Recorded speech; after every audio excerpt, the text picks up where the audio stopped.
magic of the Sunstone. You're tuned into the Jewel Riders Archive.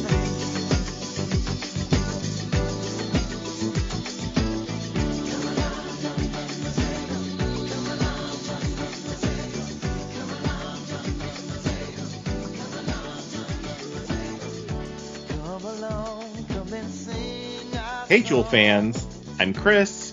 And I'm Ronnie from the Jewel Riders Archive. It has been a minute since we've had a podcast episode. It's been a minute, and guess what? It's been 5 magical years as well. I know, when you told me that, I was like, no. Have we really been doing this podcast for 5 years? And then I looked at my poor little thumbs that have been on X, formerly Twitter, and Facebook, and everywhere else and YouTube where the podcast has been. And my poor little finger said, yes, it has. It's really been 5 years that we've been posting about it and telling people to come and listen to us. I think it's really funny because your boyfriend apparently started listening to the old episodes of the podcast recently. Right. So I'm starting to relive them again. And I'm like, oh, yeah, I remember that, because he started, of course, at the beginning, where you should. And so that was a nice reminder for me of, wow, like that's how we started. And I even asked him, I was like, did we sign on like how we typically do like a regular podcast? He's like, yeah, I think you did. I was like, I wasn't really sure really when we started it, like if we already kind of had our formula, like maybe we did, maybe we didn't, I don't remember. But it's crazy what we've accomplished on the podcast. Yeah, it's like, I think about that first episode, we were celebrating the it was an anniversary of the show. It was the upcoming upcoming 25th, right? So it was leading up to the 25th anniversary. So we started September the 10th, 2019, and here we are with another September the 10th episode, 2024. Right. So 5 years later. Yeah. So when we launched Jewel Riders Archive, it was in celebration of the 20th anniversary of the cartoon. And so we launched the site in 2015, and then starting in 2016, maybe it was 2017, but I'm pretty sure it was 16. That's when we started to share this show on the YouTube channel. And then we started sharing like toy reviews and all that fun stuff that was behind the scenes leading up to all of our interviews, which we started to host on the podcast.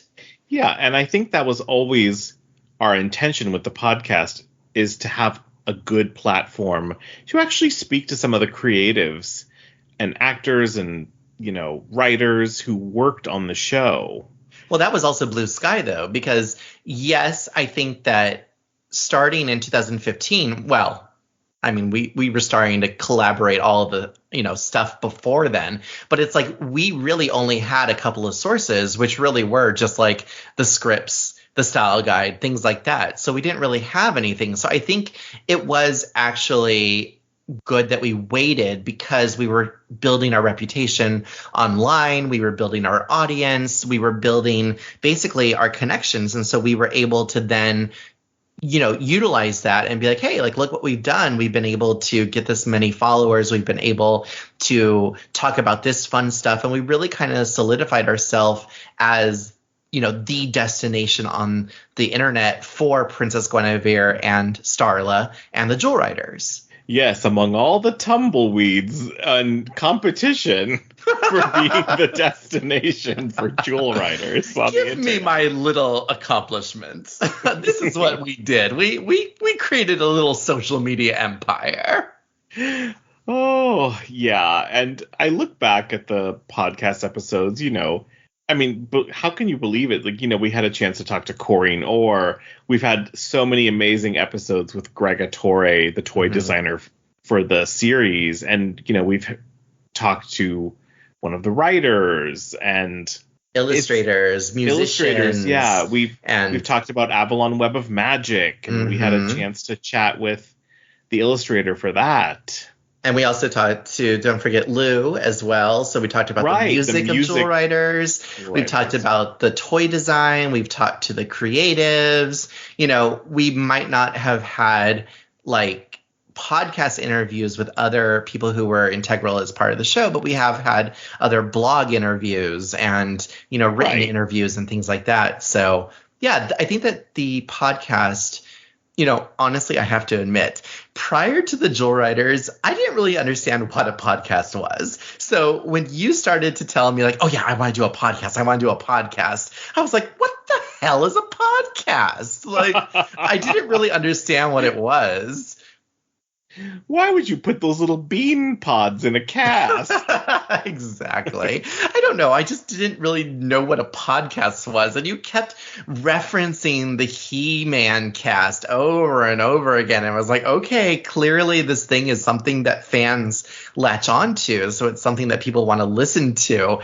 And, I will say the one thing, I don't know if we set out to necessarily be different in that sense, but when my boyfriend listens to podcasts, they're like, half an hour long. Some of the longer ones are like 45 minutes long, but it's like some of our podcasts go like to 2 hours. And for the even longer ones, we cut it into 2 parts.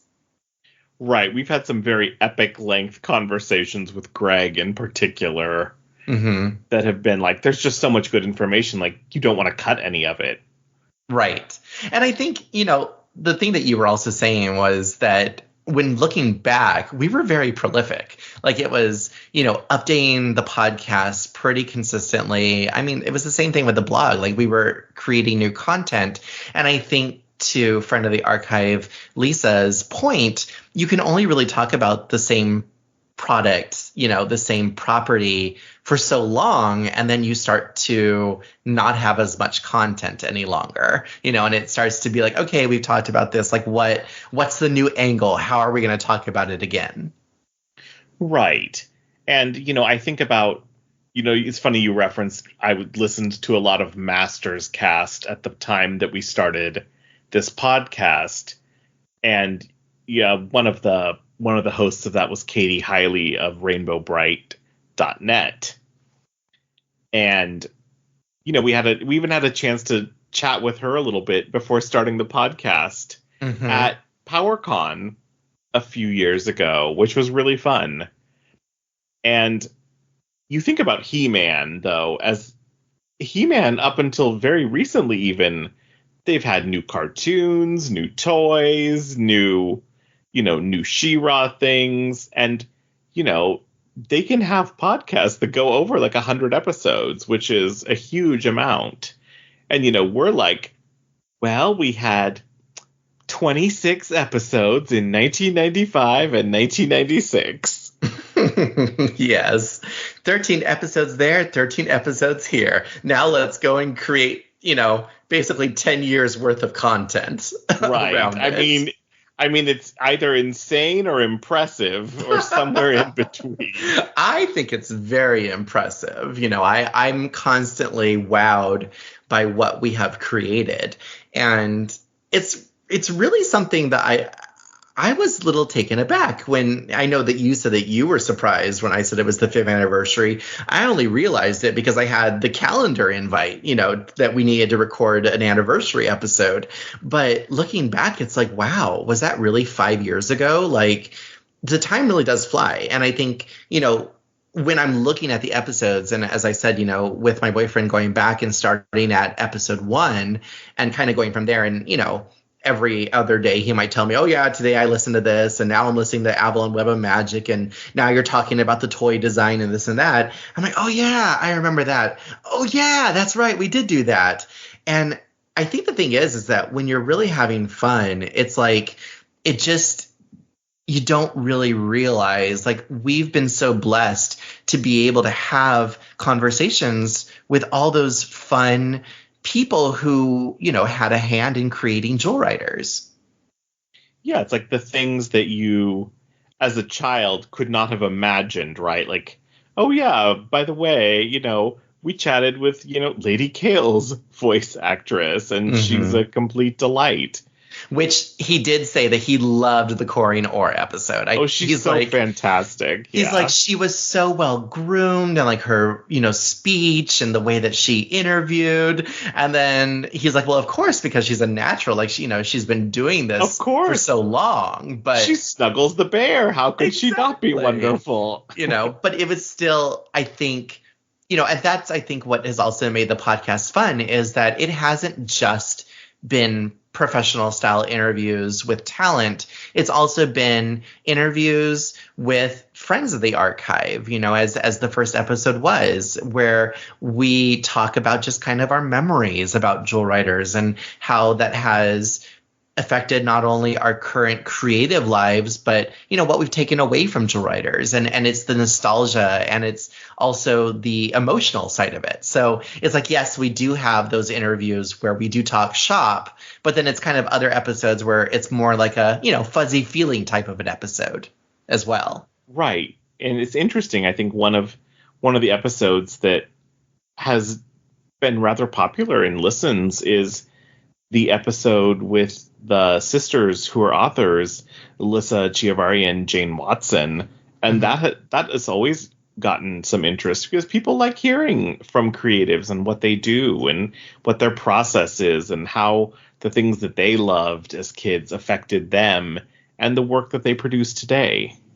And if you've been following the podcast since 2019 when it came out, or even if you just listened to all the episodes, obviously you've heard Chris and I just gush over, our memories about Jewel Riders and how it has affected our, creative lives. And obviously, we created a website, which is now in 2024 celebrating its 9th anniversary. And we're looking to the future in 2025 when we will be celebrating 10 magical years of JewelRidersArchive.com and 30 years of Princess Guinevere and the Jewel Riders.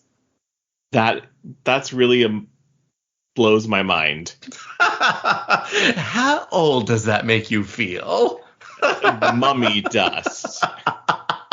Oh, good. You'll be part of the Wicked Queen's spell. Good. She'll be needing you at least.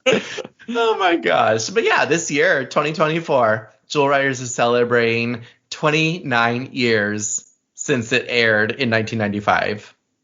I wish I was also celebrating 29 years. Meanwhile, alas, cusp of 39. So there you go. My goodness. It's so many memories. Like when you're talking about, now we're talking about the website, we're talking about the show, we've already been kind of, what do I want to say? Like, thinking about the fun times with the podcast. But it's just like, it's kind of crazy when you think about how long shows are out. And I'm going to give you a little bit of a side story here. So not only has my boyfriend been listening to the podcast, but we have also been sharing some favorite cartoons from our childhood as well. And so recently I went on a little bit of a Hanna-Barbera binge watch, and I started by watching Johnny Quest. And after that, I watched Space Ghost. And then I watched Pirates of Dark Water. And it was so fun to essentially watch these shows for the first time, because as a kid, you caught the episodes as they were airing. Maybe you had a VHS with the episodes on it, but you never really got a chance to sit down and watch it, in chronological order to really see the story unfold. And one thing that I will say is that Johnny Quest, it never, despite its name, it never really truly was a quest show in the sense of like it has a finale. Like, they're going to succeed somehow in doing their quest. Space Ghost. It's just his last name, right? Exactly, yeah. Space Ghost did have a finale, and they had something like 28 episodes, which actually they have a little bit more because they were two-parters, essentially. Like within the half an hour span, there was 2 Space Ghost episodes and then a filler cartoon. But Space Ghost did end. Like there was a finale as of sorts. I was not aware of that. Yeah. And then Pirates of Dark Water, similar to like what I've complained about with Jewel Riders, is that Pirates of Dark Water just kind of ended Like, it just ended, and you're like, well, do they, like, succeed? Like, we kind of got a finale in the sense of, like, they returned half of the stones of power, so it's like the kingdom that they're trying to save is, like, somewhat restored, but they haven't completed their journey yet, and then it just goes off the air. And that was similar to Jewel Riders back in 96 when it just ended on Mystery Island, as we talked about. And, you know, lo and behold, we'll find out a few years later that, oh no, like, Jewel Riders actually did end and that there was a conclusion to the story. But along with Jewel Riders, you know, Tenko and the Guardians of the Magic is also celebrating an anniversary. And even though the episodes that we have are not the best of quality, at least Tenko, the story ends and Allie gets her power and there is some sort of a conclusion. Of course, it's a cliffhanger, so it's kind of like, you know, well, what is to happen? But I guess from just at least a conclusive viewpoint, it's like the show does end in some way, though. It's like, yes, it's a cliffhanger, but I can accept it for what it is, you know? Right. There's a term in romance novels. Instead of happily ever after, you could categorize the ending as happily for now. Mm-hmm. And I think that's kind of what the Tenko ending is to me. I like that. It's a happy for now episode. Yes. You know, but definitely. Yes, as so many shows have done, you have that cliffhanger. Dun dun dun. Mm-hmm. Is there gonna be more of this? Are we like what's gonna happen with Jana? Like where is she gonna go after this? Like, does she become the next level of evil power or whatever it is? I mean, I'm now that we're talking about other episodes, I don't even remember. Does like Sky Surfers, Sky Dancers, Dragonflies, My Little Pony, the old original episodes, do any of those kind of have a conclusive ending?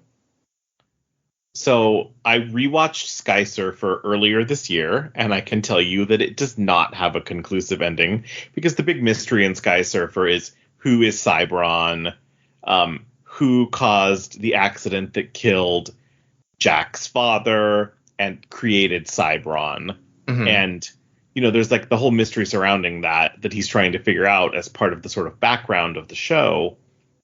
And it does not have a conclusion, unfortunately. Wah, wah. I really wish it did. Fan fiction. Yeah, exactly. Dragonflies, same. It just sort of ends. It ends hilariously with an episode called The Fist Fighters. Oh my. He-Man and Dragonflies and fisting and everything. My God. It's like that. Boy, who thought of that title? Right. And it ends. You know, if you want an ending to Dragonflies, just FYI, I wrote an entire, you know, I don't know, 80 or 90,000 word fan fiction that ends the show because I was tired of there not being an ending for it, and I really love it. So, you're gonna have to share that in the notes so that right. I'll link that in the notes. Yeah, that was like a huge NaNoWriMo project that I did in 2012. Mm-hmm. And then Sky Dancers. Sky Dancers, no firm ending either. It's kind of a tragedy.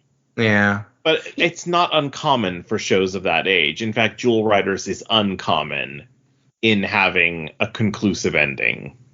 More ways that Jewel Riders was just ahead of its time and, you know, kind of unique in that sense. What about the other, you know, like He-Man, She-Ra, things like that? Like, do they kind of have a conclusive ending? So the 80s He-Man and She-Ra shows do not have conclusive endings. I see. I know the new one does. Yes, the new She-Ra has a conclusive ending. I'm not sure about the newer He-Man stuff, but there was Masters of the Universe Revelation a few years ago on Netflix. Okay. That in some ways serves as sort of a coda ending to the characters and the series, which is kind of cool that somebody went back and did that.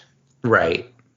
You know, talking about, just kind of rewatching a lot of these cartoons, it did kind of take me down a little bit of a rabbit hole on the internet. And as I was mentioning about watching Johnny Quest, because of the era that it was created in, there are some questionable content as far as like race goes and things like that. And, me being a purist and an archivist, like, I was like, okay, like, what did they edit out? Like, what did they do with it? And I happened upon a Johnny Quest fan website, and it was not, I know I'm going to blow our own horn here. It was not as immersive as the Joy Riders Archive. However, they still did a good job of presenting like blogs and audio clips and like, video cutaways and things like that, especially to answer my questions when it came to, what was the parts that were cut out and can I hear them, or like, what was it really even significant? And then also they were talking about, okay, well, where can you find these episodes and like what edition of the Blu-ray were they released on, blah, blah, blah. And I know that we've talked about it in the past, but it's like, everything's got to have a guy or a girl. They've all got to have someone that, is the master of this property. And I'm very proud that we are that for Joy Riders, because we constantly get these, comments on YouTube about, people remembering the story of Joy Riders, or, people leaving comments on the website or on social media. And I love being able to be that source, not only, to quote Walt Disney, like the source of joy and inspiration, but it's also for all the world. Exactly. But it's also, to be a source of information, really, like, for people to come to us for wisdom. Like, we're kind of like Merlin here, and you've ridden the wild magic and you connected to the internet and now you're on the Joy Riders Archive. Well, I'm certainly as crotchety as Merlin. As we get along in years, yes. Although we'll talk about the recent comic, but he does get a little younger, doesn't he? Like, he's not as old appearing as he once was. He's not as kindly, that's for sure. Well, he's a little angrier, yes. But I want to rewind for just a minute to the line you said, how there's a little internet master for every property out there. And it really reminds me, there's this wonderful documentary on Netflix called Bathtubs Over Broadway about the history of industrial musicals, which were basically musicals that companies put on about their new products for the next year for their salespeople to kind of teach them about these products. Mm-hmm. And they have, they're just these crazy songs about, new cars and tractors, but there's the guy that they're really profiling in the documentary talks about, everything has to have a guy, or girl, obviously. A master, as you said. And yeah, it really reminds me of the importance of people who go out of their way to archive these pieces of memory that would otherwise be forgotten or lost. Mm-hmm. And I think that's a really powerful, really important cultural force that, companies don't care about these things anymore. Industrial musicals were produced for a weekend show in, 1968, and maybe they made a little recording of it to send out as a gift, and then they're forgotten and they're gone. There's a really touching moment in the documentary where he meets some of the actresses who were in these industrial musicals, and they're blown away and just they're really touched by how here's a person who not only remembers but has interest in this work that we did, that mm-hmm. we at the time didn't realize or think had much significance. Well, that's definitely going to segue into the next part. But first, I do, as you said, rewind. Please be kind. Rewind. Rewind. Yes, exactly. Oh, my gosh. Just rewind FYI, Barbie. Uh-huh. My partner was recently going through his old clothing at his parents' house, and he found his shirt from when he worked at Blockbuster Video. Oh my gosh. And I was like, you can never get rid of it. You must keep it forever, and you should wear it on Halloween. I'm sure a lot of people would enjoy his shirt. It was just sitting there for the past 20 years. Basically, yes. Wow. I love it. Hoarders Anonymous. When we were talking about the shows that we were visiting again, it's not just been animated shows. I mean, right now we're also watching the original series of Star Trek as well. And soon I will be sharing Jewel Riders with him as well. And we've been watching a lot of other... Sharing, quote yes. unquote. He's going to sit down and I'm going to tape open his eyelids so that he has to watch all of it. We've been watching a lot of other British comedy shows like Keeping Up Appearances, and we're going to be watching I Love Lucy, and we're also watching the entire Disney animated canon. So he's definitely got his viewership. He might need more than tape for his eyelids. Yes. But the point is that just like what you're saying, that, these shows, these cartoons, whatever it is that was created so many years ago, that's exactly what was it Natalie who said in the first interview, where she was like, oh yeah, I was just, watching favorite cartoons with me and my guy, and I showed him Veil of the Unicorns, and then there was the Jewel Riders Archive, and I'm like, what's the Jewel Riders Archive? And that's how people find us, is through the nostalgia of rewatching shows. And what I was going to say with, where my mind, which goes all over the place, where it was leading to when I was mentioning all those other shows, is that, we are appreciating these because they've been archived, whether it's by the corporation that still owns them, or like he's also watching a cartoon that I had never heard of called Exo Squad. And he's got a couple of other cartoons like Conan the Barbarian and things like that I was like, I think I've heard of some of these, but I really was never aware of them. And I'm sure he feels the same way about my cartoons. But the only way that I'm finding them is through the Internet Archive, because when I look on streaming, they're not available, or they're available for purchase like through, Amazon or whatever it is. But it's like even those qualities, as we will talk, it's like sometimes even the qualities, of the show is just basically like a VHS transfer. Like no one's taken the time to actually sit down and, actually digitally correct these or, upgrade them to whatever the streaming, network settings are, or whatever it is. Right. I guess there's a certain point where it becomes cost prohibitive. If you're not the Disney company.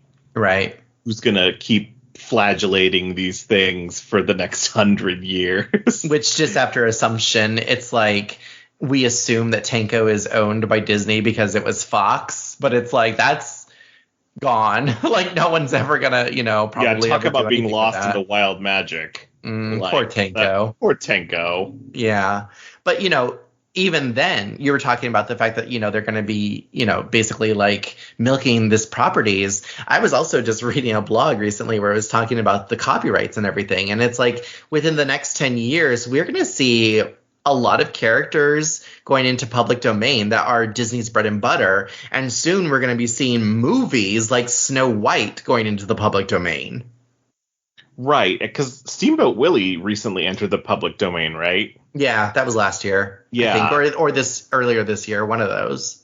Yeah. So which means Oswald is already in the public domain. Mm-hmm. Well, Oswald's a whole other story because right. like, Disney didn't own it. Yes, exactly. That's the whole thing about Walt and why he created Mickey. But, going back to what I was saying about the other cartoon series is the fact that I'm able to find these because someone had enough love for that particular cartoon that maybe not a lot of the people are looking for. And so they've gone through and they, have tried their best to upscale these episodes, whether they were tape transfers or whatever it is. And I did all of that, back in 2016, 2017, whatever year it was, where I started to edit the episodes using master tapes or using the streaming torrents that we had been given, and then using the audio from other sources and pairing them to create the best quality that we could make at the time and sharing that. And that's really what kind of grew our audience, especially on YouTube, was having the episodes available. And then, unfortunately, the Princess Guinevere episodes available. Right, because that was the only place that you could find Princess Guinevere, was because of the fact that we had used the audio from our childhood, videos and also the bot videos, but nowhere else was there ever Princess Guinevere, because everything else was Starla, which, as we learned later, it was because apparently, the master copies that the studio owns were destroyed. And so, not even the studio owns the Princess Guinevere, source content, essentially. Oh, that's so upsetting when I think about it. Well, that's how it goes. I know. But the fact that we have amassed such a collection, from all of these sources, that we were able to basically not only build master copies of the episodes, but we were able to also archive artwork and, the scripts and the storyboards and, a lot of behind the scenes things that a lot of, IP communities out there, the fandoms for these, they're basically just Wikipedia pages, and they don't necessarily have all of the content that we have. So we've been very blessed to be able to present the type of product that we do present to the fandom, since 2015. Right. And, I think of the archive really as our love letter to not only the show, but to the fandom as well. And, how you're right. Like, how amazing is it that we had access to almost all of the scripts, the show Bible, the style guide, and, many different photographs of different prototypes that were produced by or having the physical prototypes. Right, or having some of the actual physical prototypes, and right, having, Toy Fair catalogs that show those prototypes that were never finished or created. And, it's like how many other fandoms out there even get access to that kind of stuff? Mm-hmm. Or if they do, they're much larger than the Jewel Riders fandom, like you said. One little page out there on the internet from GeoCities probably for some of these things. Mm-hmm. I mean, and that's again why, especially when we're looking back at the anniversary of the website and, all the things that we've been able to talk about and share on the podcast, those behind the scenes stories, those interviews. I mean, it's really cool to think about. And it's so awesome to really have had the privilege to be able to share all that behind the scenes, all that story with everyone. I really think it's been such an amazing journey. And it goes beyond Jewel Riders too. The other part of this that I wanted to talk about was we try to also archive kind of the sister and brother shows, I guess you could say, of Jewel Riders. And we've already mentioned Tanko. And there is also a good amount of, well, at least of what's available, but what we have been able to archive and what we've been able to present as well for Tanko and the Guardians of the Magic. Well, yeah, I mean, we were successful in getting a hold of the last few episodes that had never made it onto YouTube. And yeah, some of them aren't the best quality, but they're there. And it's all thanks to your childhood VHS tapes. Yeah, I mean, one of those episodes is from my childhood VHS tape. Mm-hmm. Which is, sometimes that's wild to think that is your only available source for something. Because the fact is that the copyright holder just doesn't seem to know or seems to care that they have something, because, as you said, it's not, a large IP where they feel like, okay, what's the ROI? Like, what am I going to get in return for my investment? And especially with some of these poor cartoons, like, you just don't see a lot of love for it. And I don't know what happened, but similar to what happened with the Jewel Rider episodes, where we were asked to take them down because the copyright owner was going to start monetizing the Jewel Riders cartoon. And so we had the episodes, well, I'll just say they were silenced on our channel because they weren't technically deleted. Because if you go onto the Jewel Writers Archive YouTube channel now, you can see those original episodes that I had originally uploaded a few years ago. But recently, I forget which channel it was, but the one that was hosting the English episodes for Dragonflies and for Skydancers suddenly just like completely removed their library for those two cartoons. Was that Mondo World? That sounds familiar. Yeah, the Mondo World channel. And again, it's like, does this mean that the copyright owner is going to be doing something with this property? Is Skydancers available for streaming somewhere that we're unaware of? Like, who knows? But the thing is that as of right now, we haven't been given any information. And so we're like, well, I mean, again, it's like, do we just depend upon other people hosting that content, or do we just go ahead and host it ourselves? And so what we did end up doing was we presented a couple of other cartoons that, again, are similar to Jewel Writers. They're kind of like the sister brother cartoons.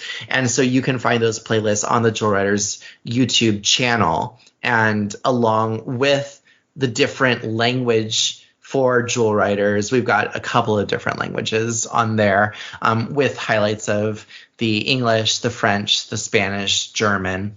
We are also hosting the Skydancers series in both, which we recently found out there's like 3 English variations. There's the North American episodes, which we were more familiar with. There is the British English, and then there is also, I'm blanking on what the other one, but it's another English.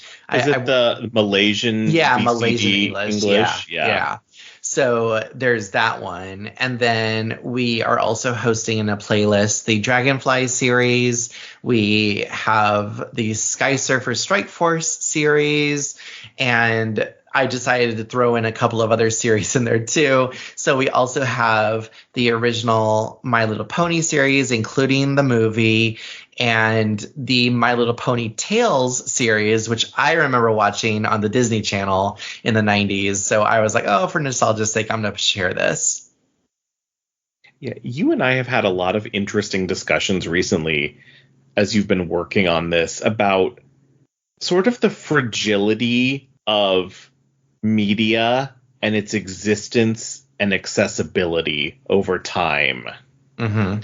And how, you look on YouTube, you find a show, you're like, oh, cool. Here's the, Dragonflies YouTube channel, made by Gus. And then it has these episodes for, 10 years. And everybody thinks, well, they've been there forever. They've been there for 10 years. They're not going anywhere. And then suddenly they are, gone. Mm-hmm. Without any warning, without any alert. They just disappear. And I think that as an archivist is one of those incredibly frustrating things. Mm-hmm. Because the whole point of archiving is to make it available and to have it for people's enjoyment. I was going to add on to that. It's also something that we don't really advertise, but if you're listening to this episode, I'll share a secret with you. YouTube is not the only place that we host our videos. So the whole time that the drama was happening with YouTube, the episodes were still available. You just have to look for them. Previously, just like with all the other social media, where we went to different, apps, different channels, blah, blah, blah. If you go to Dailymotion, they're there. And if you also go to the Internet Archive, our content is there as well.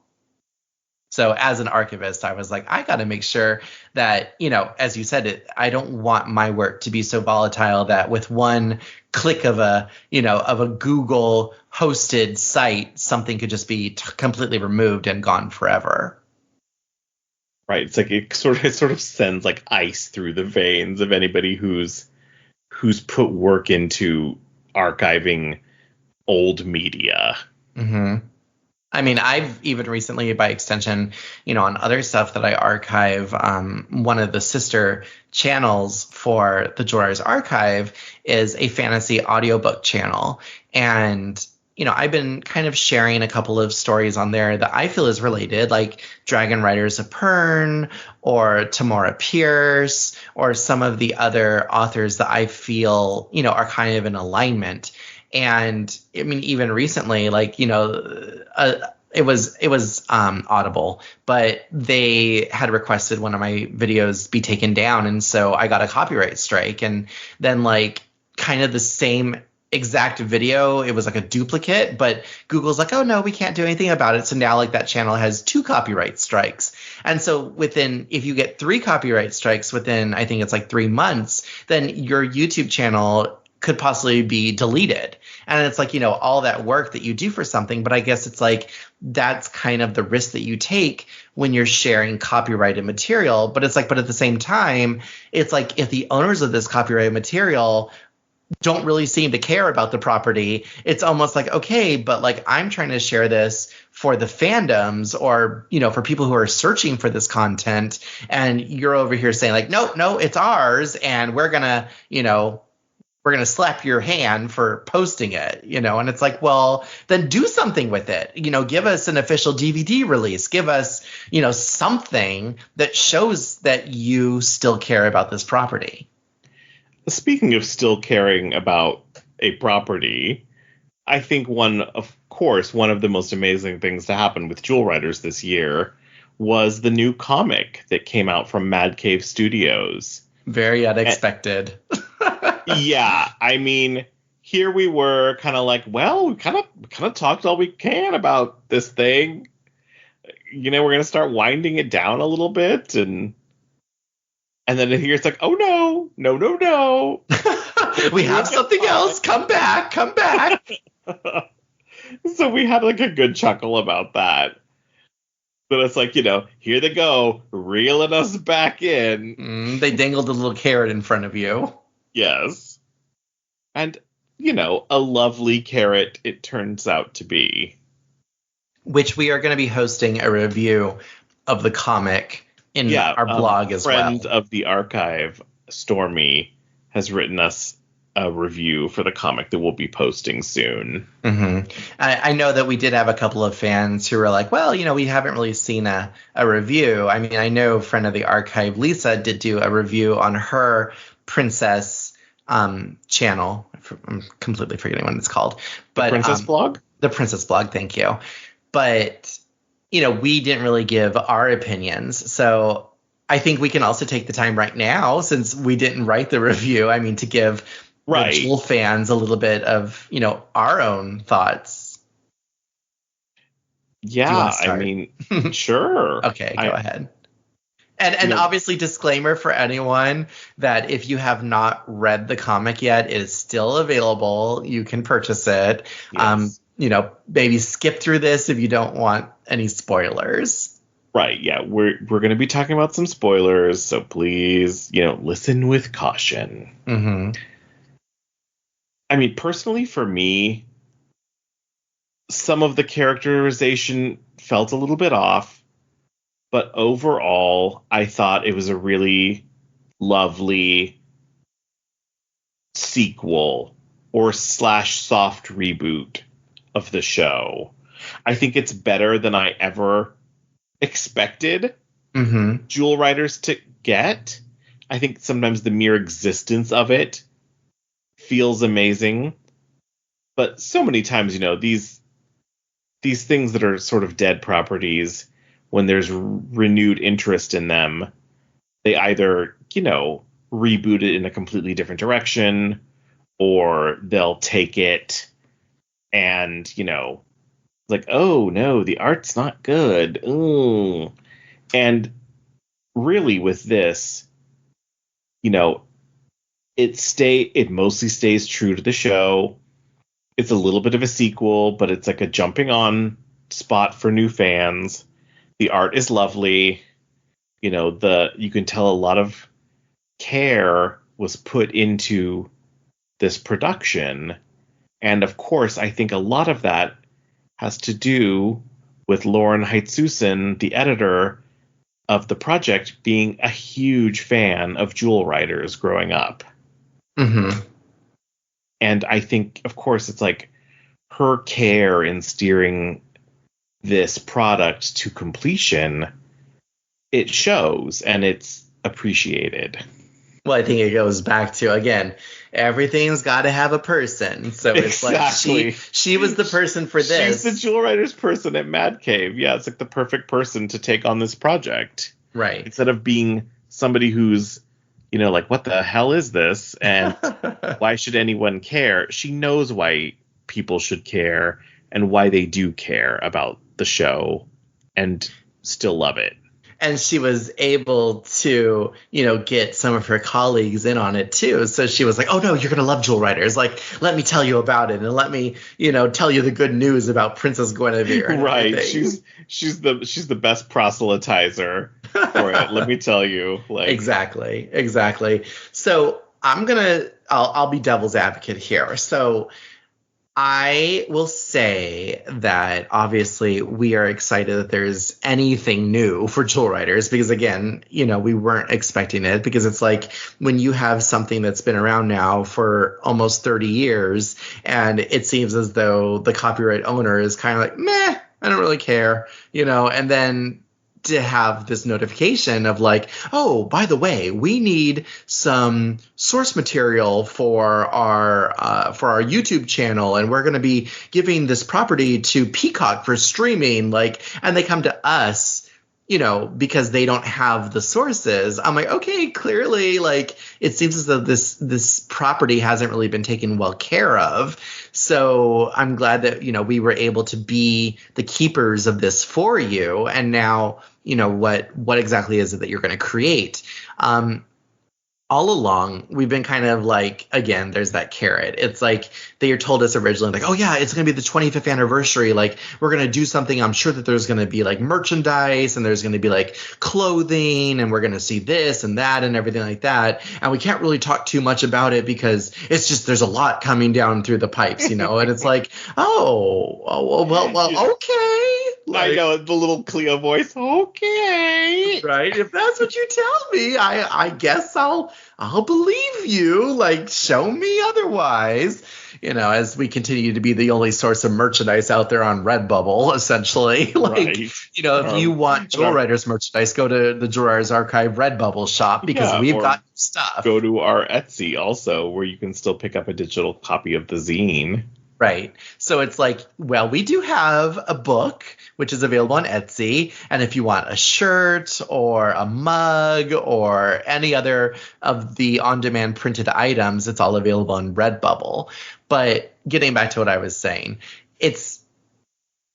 I think I was just hoping for a little bit more. So when it came out that, okay, we're going to be doing a comic, I'm like, well, I mean, it's better than nothing. But I was really kind of hoping for some additional, merchandise to kind of go with this relaunch of this brand.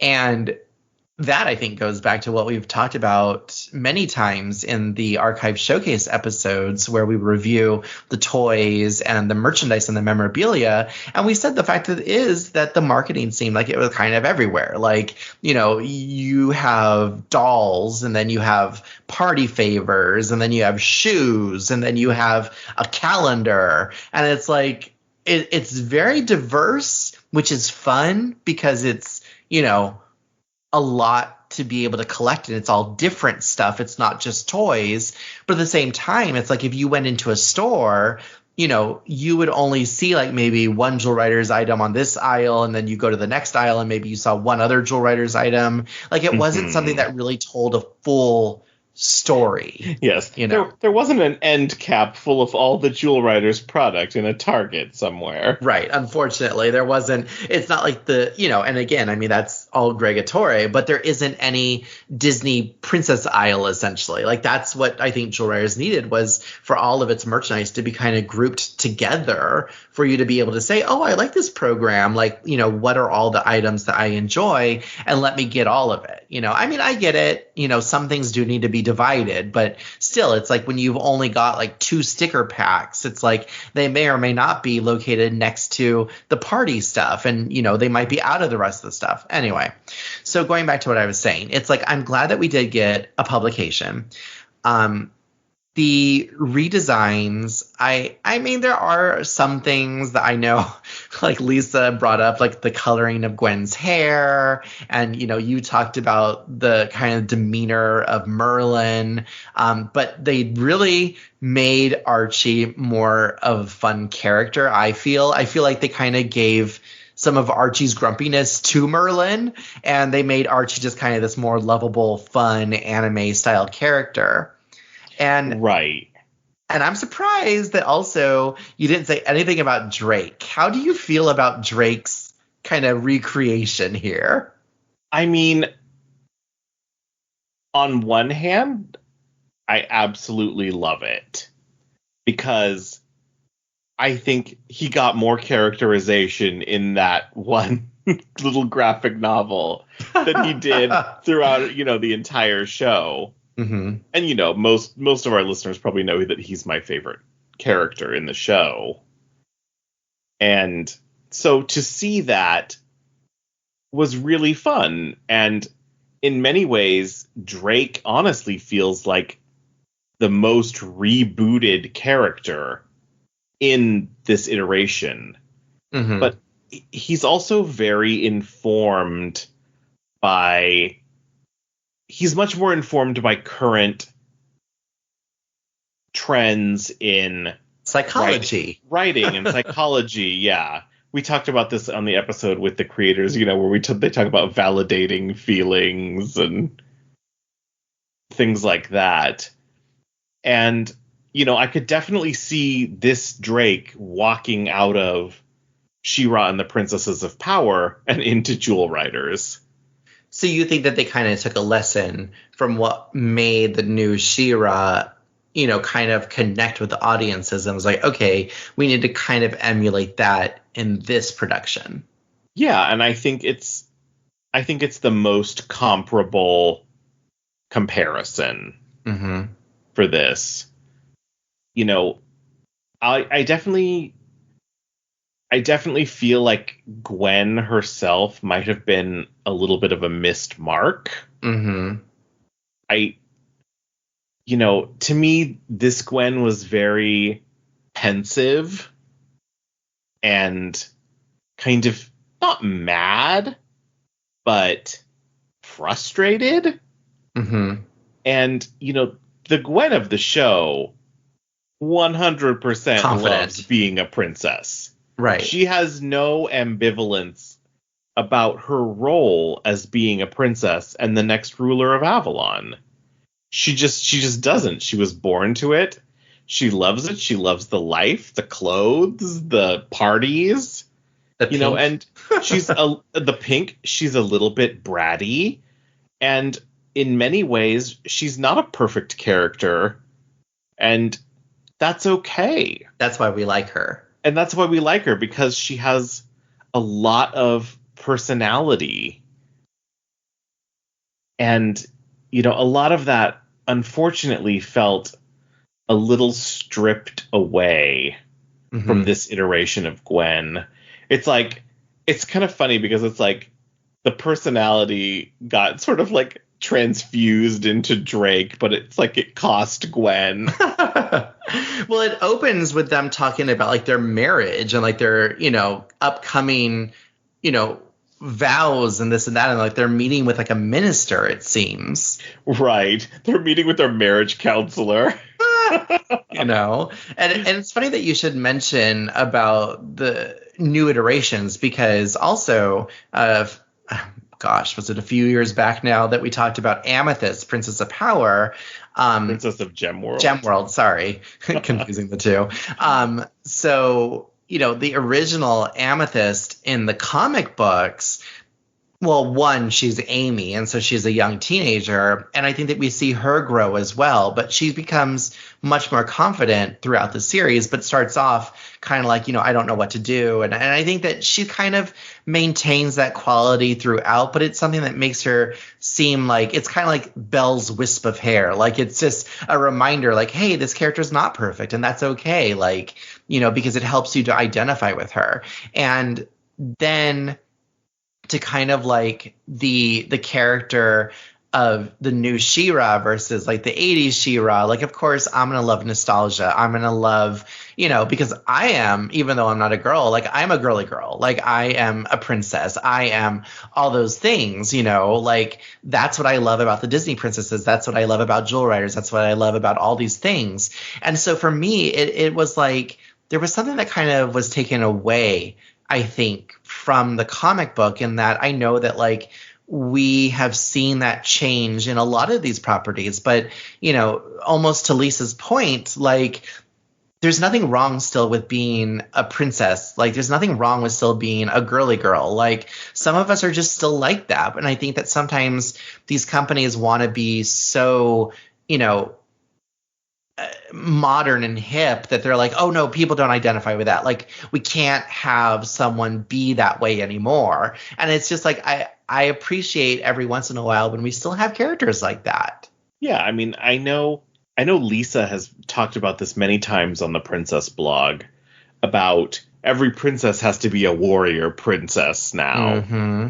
And I'm like, they could just be a princess. It's okay. Right. You can have the Wonder Woman warrior princess and Princess Guinevere princess or Princess Aurora princess, and they can all exist. And I think speaking of Aurora, I was just going to say, I mean, even Disney is, they came up with their whole little be this, be that slogans. And they even gave Aurora this pose. Like she looks like she's about to like pounce on someone. And it's like nowhere in the movie does she ever act like this. Like it's okay for them to be a product of their time. Like the next thing, what are you going to do? You're going to give Snow White nunchucks? Like, like she's just like she's out of weapons. Shrek 2. Exactly. Yes, exactly. Well, that's why that's a parody, and that's why it's funny, because we understand like these princesses are like that. Sorry, go back to what you were saying. Well, I was going to say, and it just really came to me as I was thinking about it here now, is that Gwen is such a perfect marriage of the warrior princess, adventure princess, and the sort of classic fashion princess. Mm-hmm. And because she is a warrior. She has jewel armor and she has adventures that she goes on. But you know what? When she goes to the snow, she also goes to the snow in a giant pink fur-trimmed coat. Mm-hmm. And she talks about how it's so dirty in the mine, and sorry, we gave the cleaning crew the day off. She gets mad when she falls into the water off of Sunstar and ruins her clothes. Mm-hmm. But she's out there. She's on Sunstar, and she's still a girly girl. Mm-hmm. Even though she's having adventures. And it's such a good marriage of those two sort of princess tropes together.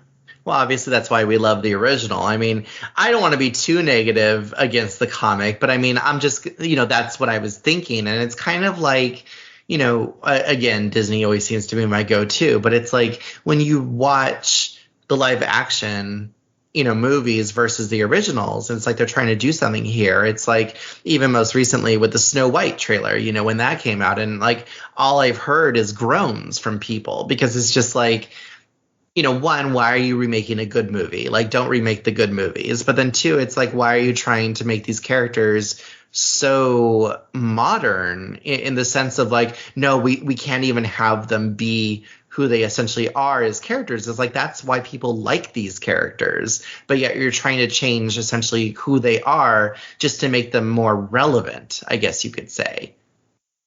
I think it's a little bit of a disservice.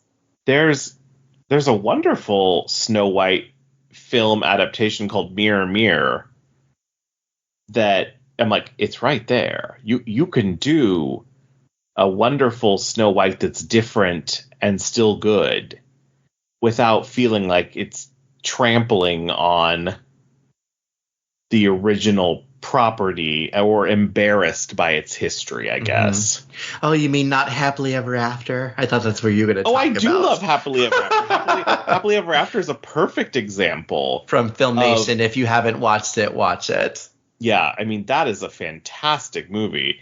I mean, let's be real. Anyone who can make Leonardo da Vinci into a fairy godmother is doing something right. No. You're thinking of Ever After. Oh, Ever After. Whoops. Ever After is Cinderella, and then Happily Ever After is the Filmation animated Snow White sequel. Both of them are good. I mean, the very different the definitions of good. No, I was going to say the animated one, though, with Happily Ever After, which is the sequel to Snow White. That one, though, the cast is what makes it. I mean, you have these ridiculous, like, Dwarfels and Carol Channing, and you have Phyllis Diller. Oh, my God. I mean, it's so campy that you got to love it for its camp. The story, though, but it's still fun to watch. But Ever After is what we're talking about. Yes, Ever After is also a really good adaptation of Cinderella because, again, it's like it has the elements of the character who is in control, and she is kind of, I mean, she's not a warrior per se, but, she's kind of in charge of her own life. But yet at the same time, she has those moments of, I'm in love and I like this. But yes, she is a very headstrong character as well. And, I think to me, my classic princess that I always come back to and was the first real princess character that I really got into as a kid is Princess Cimarine from the Enchanted Forest Chronicles by Patricia Reedy, dealing with dragons. And Cimarine is incredibly headstrong and not, she doesn't want to play into those princess stereotypes. But this is all done in the confines of a very sort of Shrek-like world where it's played for humor. And at the end of the day, like, Cimarine's not out here stabbing people with a sword either. Yes. And I think many of the reasons that I love Cimarine, the sort of spunkiness, is many of the same reasons that I love Gwen. There's a certain spunkiness to her that is kind of not quite there in the comic. And I'll do another plug since you talked about the Enchanted Forest Chronicles. If you have not read those and would like to listen to the audio, yes, they are available for purchase on Audible, but you can also visit the Fantasy Audiobook channel and listen to it for free. And I will say those are incredibly fun audiobooks because they're full cast recordings. I just recently listened to them in between my sets during one of the events that I was working, and I just listened to all of them, and they really were good. I really enjoyed them. I think that it transported me into the fantasy world, and I loved it. I really did. Something that you originally said about the comic, and you said that it's a good stepping off point for someone who has never seen the show. So again, being devil's advocate here, I've heard nothing but the opposite from a lot of the core group of our friends. Most everyone has said that if they had not read like previous, things about Jewel Riders, that they would actually be lost as to what is happening. So you did not get that? So when I was first reading it, I periodically checked in with myself, and I thought, if I knew nothing about this, would I still understand what's going on? And because it's not tied directly into being a sequel, like it's not like it picks up 3 days after the one Jewel and keeps going with the story from there. It is its own take on the universe and the world of the show, with some specificities that are unique to it. I think, and I honestly think that's probably also the reason that Gwen is the way she is, because they want to give Gwen growth as a character in this short amount of pages that they have to do it. And, she's a teenage character.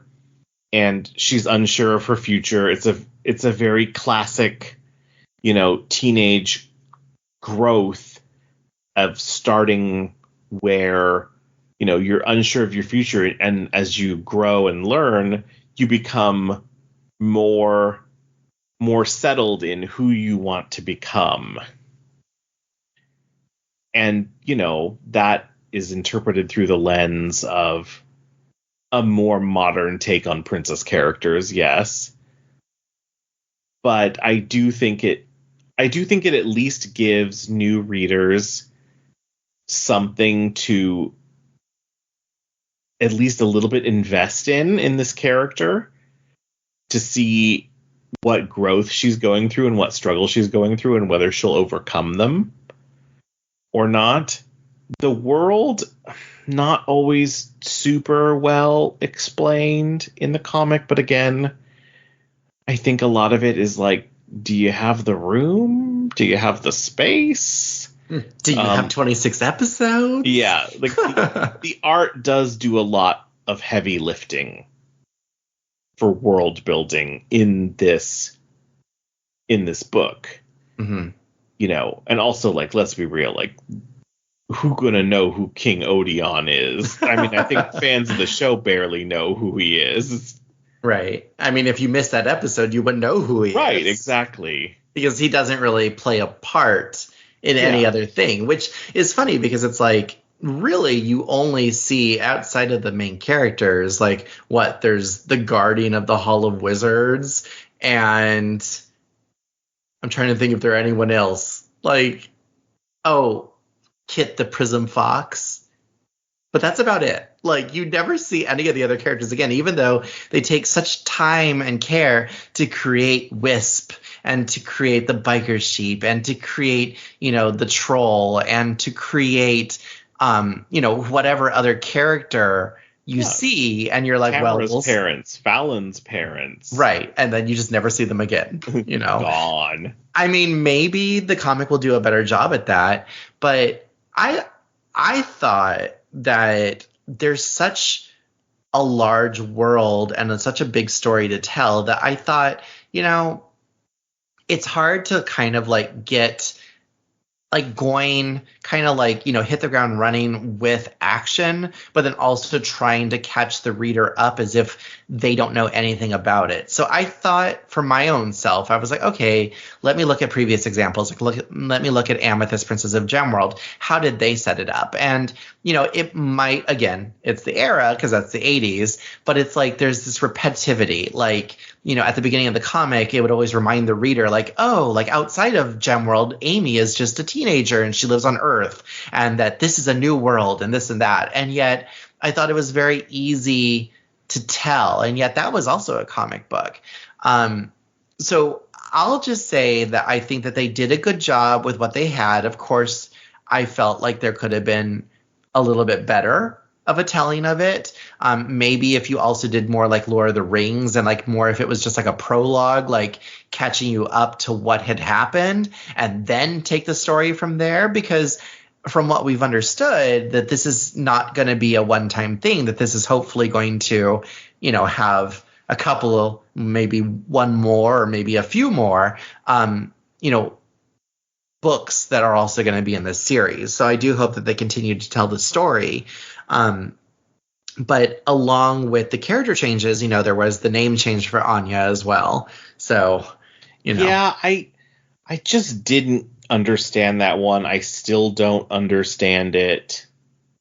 I'm like, why? There was no reason to change her name to, oh my gosh, what was it even? I don't even remember. See, it's so forgettable. Oh, goodness gracious. Yeah. Apologies, Lauren. I know you're listening. Oh my goodness. I feel so bad. It was like Angeline, but I'm like, no, that was her pre-working name. Yeah, I don't remember. But the point is it's like that kind of was one of those things of like, well, why did this happen? Like, I mean, I guess that they just want to change the name for name's sake. Like, okay, you changed it. And then also, again, spoiler alert, it's like Tamara is being groomed to be like the next leader. So it's almost like, forget Guinevere. I think it's kind of what I was talking about, 10 years ago, where it's hashtag Tamara forever. And it's going to be, Tamara and the Jewel Riders, apparently. That's what it seems like. And, there has always been that sort of drift from the fandom toward Tamara. Mm-hmm. And in many ways, I think if the show was made today, Tamara would be the leader, your entry point character. Yeah. I don't think she would be the leader. No? No, I don't think so. But I think that she would be an entry point character into the world of Jewel Riders. Oh, speaking of leaders, and then Fallon leads the pack. Yeah, it's really weirdly not explained why Drake can't have his Forest Stone anymore. When Gwen has her Sunstone. Sunstone, yeah. And I'm like, okay, well, so it's not marriage counseling that tells you to give up your jewel. Yeah. See, I guess if you go in with the from the viewpoint of you've never watched the show, this wouldn't be questions that you have. But I think it's just because, again, as a fan of the show and the fact that that's your favorite character, you're like, well, why? Why? Yes. And then I was also going to say, we do see references to the Dweezils as well. So there's references. Mm-hmm. And then we also see Kale. She's in there. She kind of is the surprise villain. I know we kept kind of teasing that in the interview when we were talking to the creatives on our podcast episode with them prior to the comic coming out. Mm-hmm. So now we can say, that it is Kale all along. And the fact that she's taking possession of Anya, or her name, and it's like, but okay, like, was this after Full Circle essentially, like, or is it? Because did they reference the fact that she was turned to stone? I can't even remember now. I can't remember, but Anya has what I think is a piece of Kale that she wears on a bracelet. Yeah, which it's like she's still part of it. To me, suggest that it was part of Kale's stone form. Maybe. I guess we'll have to wait and find out. But that was actually one of the things I really loved about the comic. I did too. Actually, I will say that too. Yeah, I really did. The sort of exploration of Kale and Anya's story is such a missed opportunity in the show. Mm-hmm. Because there's clearly history there, with one sister being passed over the other to become the next queen and the next holder of the Sunstone, which, it's touched on in Dreamfields specifically, where, Kale talks about how the Sunstone should have been hers. And, mm-hmm. But, how does that affect a sister relationship that before that was good? Well, if this is a Disney story, then it's just, well, your parents are dead. That's just the way it is, and we move on. Yes. So it's like, well, they just don't get along for reasons. There's no grandpa for Gwen in this. Right? It's like, well, Maleficent is just angry because she's just angry. It's like there's no backstory to it, and then it feels like now we need those backstories. And so I do also agree where I think that is an awesome kind of a turn that they took. And they were like, okay, no, we are going to surprise you. And Kale is the big bad that you're going to meet. And we don't meet Morgana yet. So I don't know if we're assuming that she's going to make an appearance, but we don't know. But yeah, Kale is the one that comes back. And so again, it's like, is this after Full Circle or is this after the one Jewel? Which is it? There's this big joke. I don't know if you've seen Star Wars: The Rise of Skywalker, mm-hmm. where there's this line that basically says, somehow Palpatine returned. And it's just one of those things. And somehow Kale returned. Right. You didn't need to know. You thought you knew, but no, That's not what happened. We're going to take it a different way. And again, so that was a fun surprise. I did think that the positives were the Kale appearance. I thought the Archie character. Sure. I, of course, am excited for Tamra over here being the next, leader, wizard, apparently. Yeah, the next wizard. That's right. That's what it was. Merlin rather wants her to be promoted to wizard instead of Gwen or anyone else. Mm-hmm. And then it almost feels as though Fallon is going to be promoted. I don't know. I mean, she's already the leader of the pack now. And it goes back to, since we're celebrating the 5th anniversary of the Jewel Riders Archive podcast, in the first episode when we're talking to the group of friends, I think that Natalie specifically talked about the fact that one of the things that she feels was a really big missed opportunity was the backstory. Like, how did Anya and Jared meet? Like, what was their life like as a Jewel Rider, and how did the circle turn for them? And, how did they pass down their knowledge or whatever it is? And then like what happened between Kale and Anya, and some of the other unexplored things is like, who's the older sister? Is it Anya? Is it Kale? We don't really know. Like, are they the same age, or who's older? And there's so many opportunities, again, for fan fiction here. And I know that there are some fan fiction stories out there, but, telling the story of what happened. And so I do hope that we do get more of that out of this comic release as well. Oh, absolutely. Yeah, you remind me, the second season of the Witch cartoon is all about the previous generation of the fairy guardians and how decisions and issues and problems that they faced come back in echoes to the current generation. And I always think, like, what a missed opportunity for Jewel Riders to do something like that. Because clearly these jewels are handed down from one generation to the next. It literally says it in the show. And you never talk to the previous holders of those jewels throughout the entire show. Right. When you've lost your regular mentor. So it's like, who was the Heartstone Rider? Who was the Moonstone Rider? Who were the original, unicorns and things like that? Yeah. Because we only know Anya and Jared. Funnily enough, I touch on that whole thing in my Tamara prequel novel. Which is also celebrated an anniversary. Yes, it is. My God, it's 10 years old from the finishing of it this year.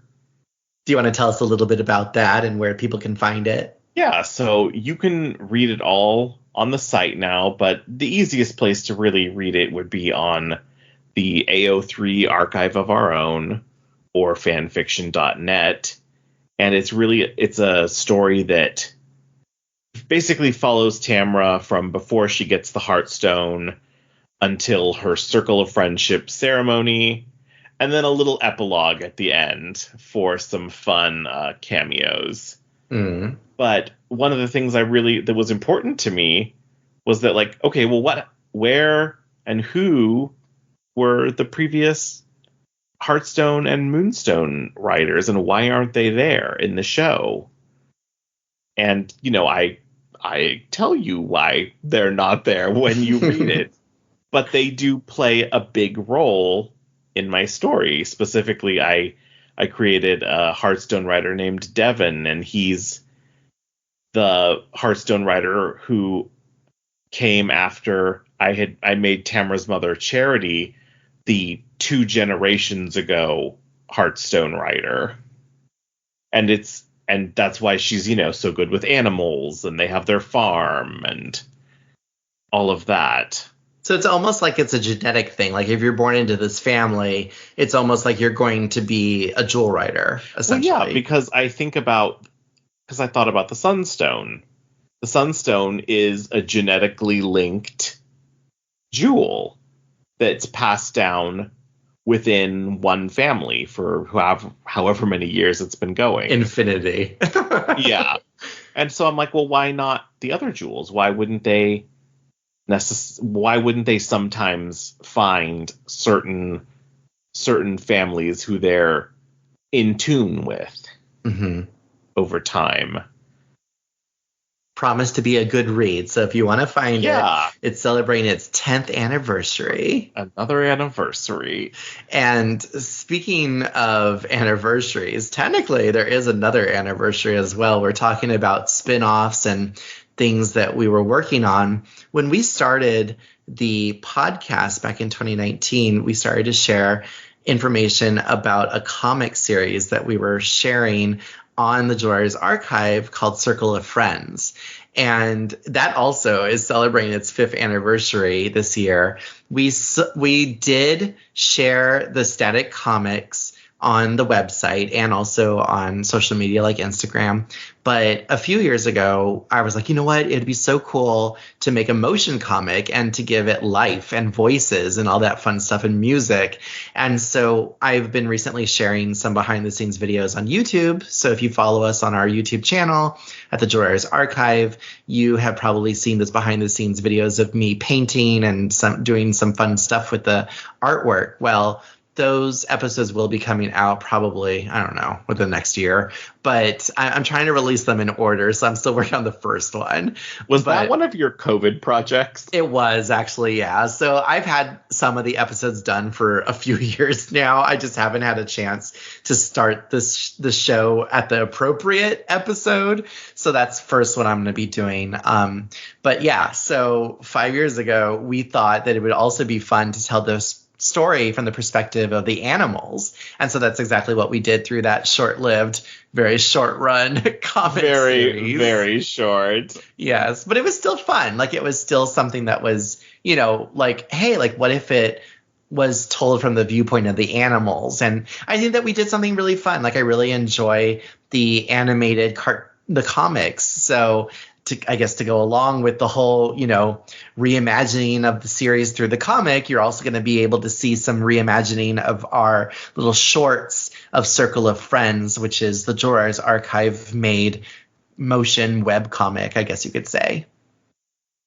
And also, kind of all linked to that, I was going to say, when we're talking about reboots, I do have to give a shout out, because you were just talking about charity. I have to give a shout out to Hubba Bubba, who has been a friend of the archive for a few years now, especially during COVID, when they just went to town and created so much artwork. Like, they were definitely my go-to person, because I would say, hey, I need this graphic, I need this thing, and they just churned it out. Like, Hubba, we love you. Thank you so much for everything that you've done. But the thing is, what they would do is they also did some fun reimagining of, like, future, you know, what will the girls look like when they're older. I think they were also inspired by our Golden Girls, our Girls of Avalon I love that parody. video so much still. So they made an older version of what the Jewel Writers would look like. Old Gwen, old Fallon, old Tamara. And she does look a lot like Charity. And it's like, oh, I guess you do.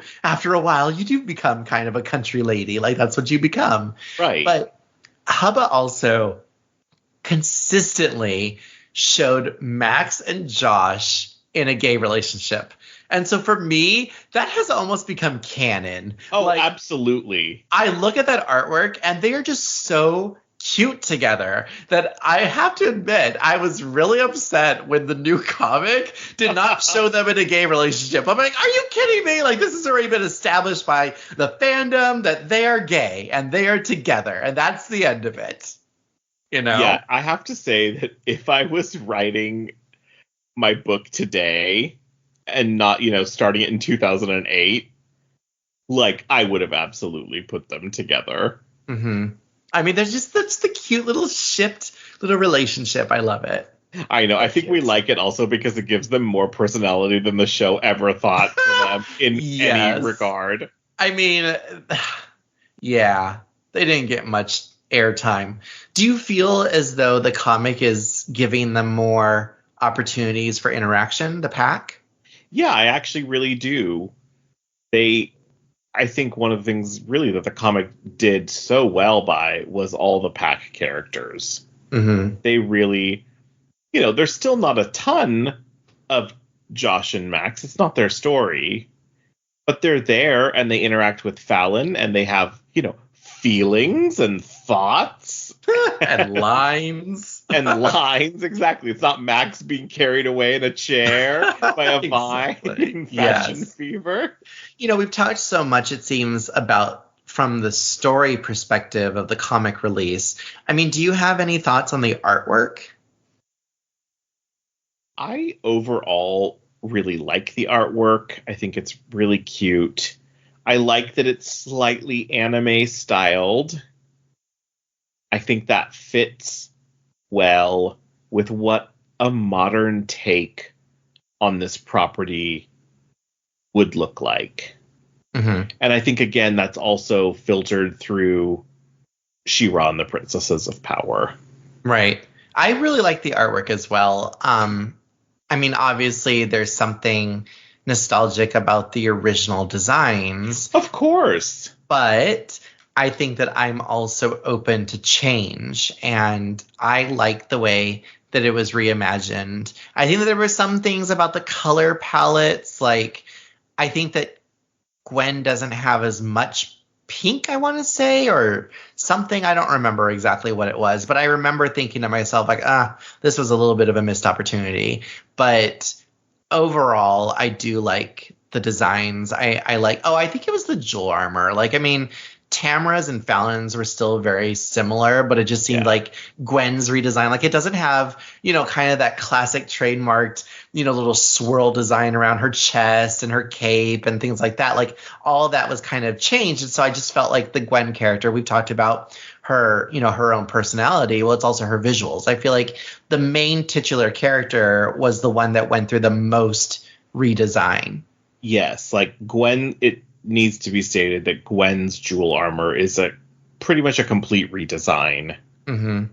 You know, there's some echoes and elements of the previous jewel armor, but it's much more armor than her previous. Again, trying to take her away from the girly girl character. Exactly. That's what I saw it as. And the only thing that I would say is that, you know, if you're creating a whole new program to go with the relaunch, if that's what this is, you know, merchandise and, you know, commercials or videos or artwork or whatever it is, it's like, put this character design then out there, because what's going to happen is if you have a brand new fan and they've picked up this comic book and they like what they see, they're going to go to the internet and they're going to find a character that looks and acts completely different. But yet, if you've latched onto Fallon or Tamara, you'll be able to look at that original style and be like, oh, no, I see it. Like, yeah, they redesigned them, but I still see the character. Like, it's still there. But that was my thought. I mean, I just felt like it was a real big change for the Gwen character. Yeah, I mean, it does remind me a little bit, again, to keep going back to She-Ra and the Princesses of Power. It, you know, people kind of lost their minds when they gave She-Ra like hot pants instead of the skirt. Instead of the skirt. Right. And there was very little official merchandise. There was, like, you know, the 4 or 5 dolls that they did, and which we have on YouTube if you want to watch some videos and some interviews, and a couple of figures. But realistically, if you wanted She-Ra and the Princesses of Power merchandise, you go to an anime convention in the Artist Alley, or find stuff on Etsy. Like, I bought some really adorable plush of some characters from that show that were basically handmade off of Etsy. Someone made plush Jewel Rider toys, remember? I do, and I really wish I had some. Yeah. But again, it just goes back to, you know, what is the company doing behind the show? Because, I mean, even She-Ra was so popular, and yet it's like, what did Mattel do as far as merchandise goes? It's like, you know, did they really give it its full oomph the way that they did in the 80s? And I just feel like, you know, they had a very popular show on their hands, but then I think it goes back to, you know, people might be watching the show and there might be a lot of fans and people posting about it, but does that fan base also have income? We've talked a lot about that. And it's like, did the people who are watching these shows right now, do they have the disposable income that they can go out and buy something? And it's like, if you're a big company like Disney, yes, you have a big enough audience where you're going to have a full breadth of all the incomes, but it just feels like, especially with something like Jewel Riders, it's like you've got fans who are on limited income because that's just the way it is, unfortunately. Yeah, it's, and I think that goes back to having something at various price points for fans. Mm-hmm. And, if you found something for Princesses of Power on Etsy, maybe you found a cute little pin for like $10. Right. Or maybe you found a note card sized little art print for $5. Well, I think that's the reason why the stickers are like our number one seller on Redbubble. Such a huge. People love the stickers because they're relatively inexpensive. They're fun to put on, either your water bottle, booklets, notebooks, what have you, and you're not breaking the bank to show your fandom. I mean, I don't want to take any revenue away from Mad Cave, but it's like if they're not going to monetize merchandise, I feel like we owe it to the fans to at least have something on our Redbubble shop that has the new designs of the characters. Like, because otherwise you might have someone that's like, oh yeah, I like the design, and they're like, oh, I can't find anything that has anything on it. So maybe something will appear on the Redbubble shop. We'll see what happens. No guarantees, but it's just, again, it's like if the company who owns it, going back to Bobit, like, if he owns this stuff, like, you got to do something with it.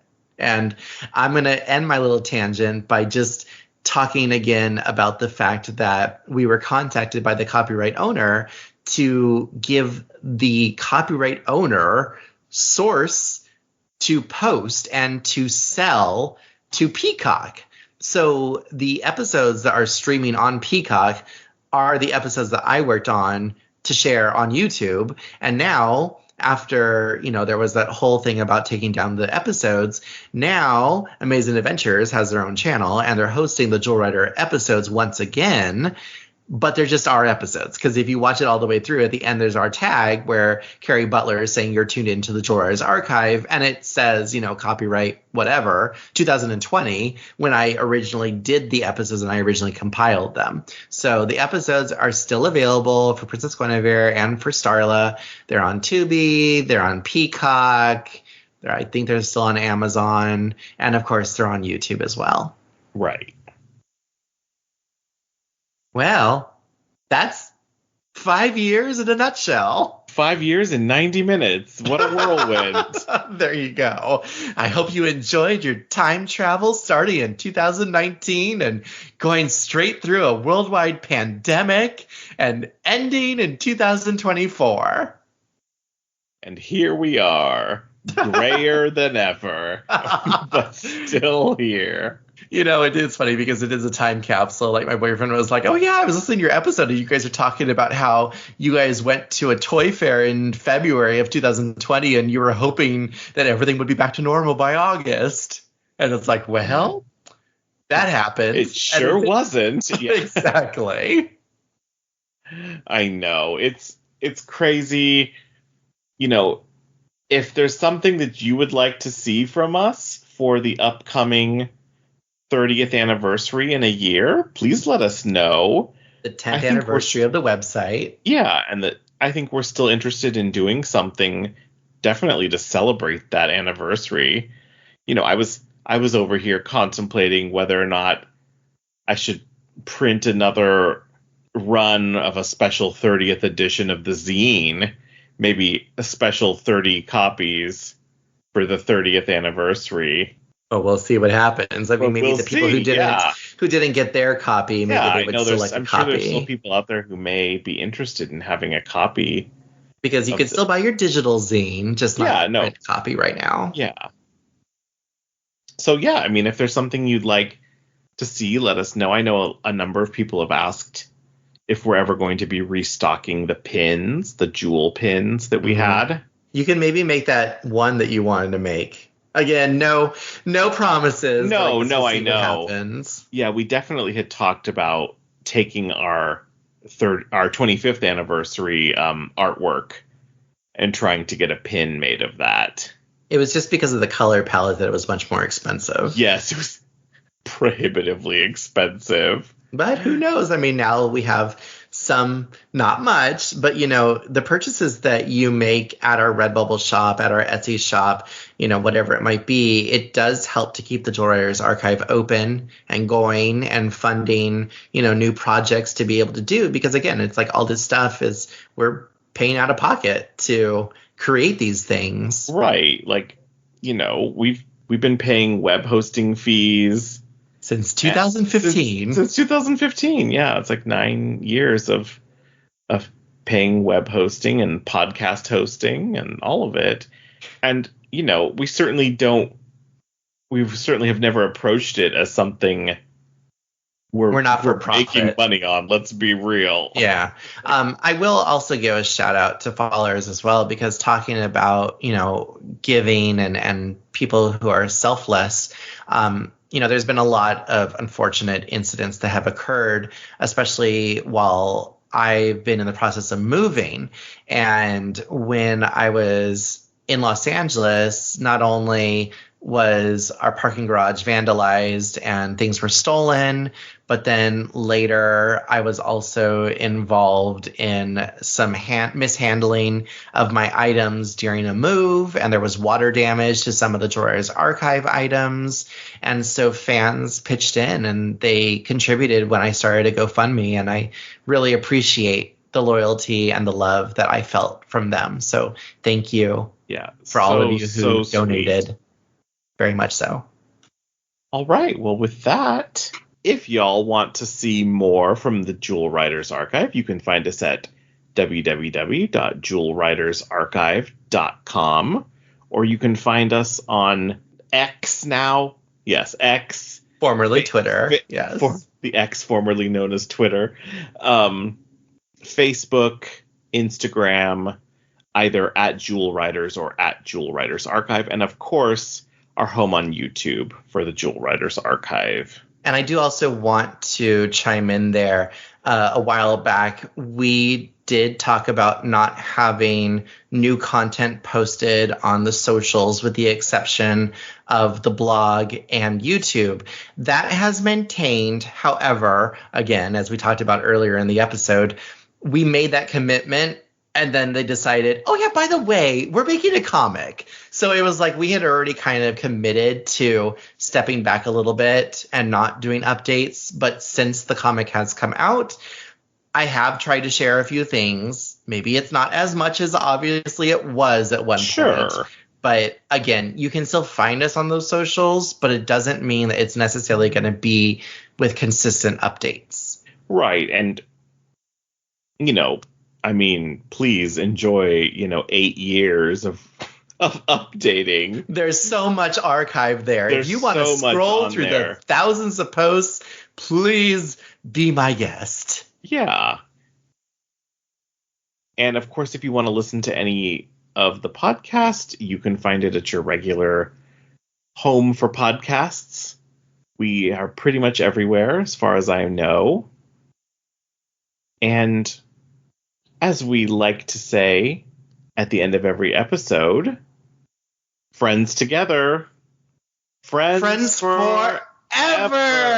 For 5 magical years of the Jewel Writers Archive podcast. And 9 years of the website.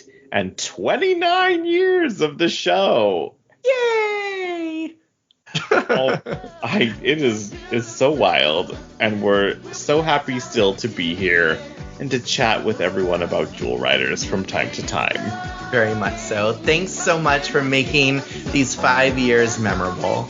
Yes, and we love you all, and Jewel power to all of you. Bye, everyone. Bye.